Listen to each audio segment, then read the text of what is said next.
When metaphysical students come across the teaching on detachment, they often get discouraged because they think one would have to be a cold person with no empathy to be detached. Fortunately, this is not true. Right now, somewhere a child is being abused. Has this been bothering you? Unknown to you, there is another planet in this galaxy, similar to Earth, where a civilization is fighting for its existence and millions are suffering. Has this problem caused you any pain? Probably not. What causes one to be distressed about the abuse or pain of another is not the event, but the knowledge of the event entering into your consciousness, and then how it is registered by your consciousness. Before creation of the worlds of form, we were all embraced in the life of God. Because there was no pain or suffering, we were able to access all other lives and realize a oneness with them. There was no pain to share, but only light, love, and bliss. When we decided to descend way down to physical matter, we realized that a major problem had to be solved. Even though the material world offered many opportunities for growth, it was also going to be the source of pain and suffering for the descending spirits. If all the entities were allowed to share in consciousness, life would be completely unbearable.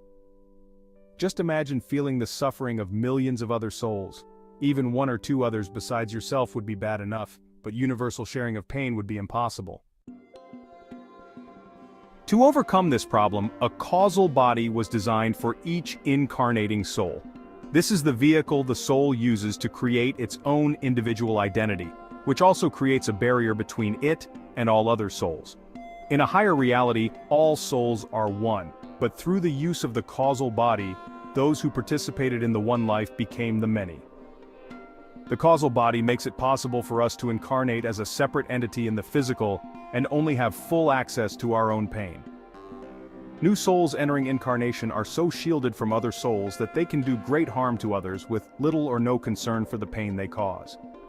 Then, after many lifetimes of learning and over a long period of time, the person slowly reacquires the ability to tune in to other souls. As this evolution proceeds, we become increasingly in tune with the thoughts, feelings, and pain of others. The only way to be able to handle this while in incarnation is to understand the principle of detachment. For, without detachment intelligently applied, spiritual advancement could be unbearable. Those in higher realms are aware of us, but our suffering does not disturb their peace, because they are detached. How can they be detached? Because their attention is on a higher plane.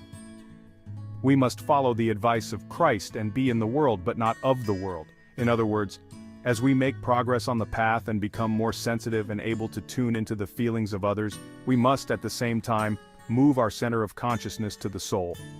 By centering oneself on the Christ within, one can be aware of need and lovingly serve the need, but not be controlled by it or share in the misery. He who is aware of the need and serves the need but is detached enough to be free of the pain behind the need, can serve with the greatest of warmth and love.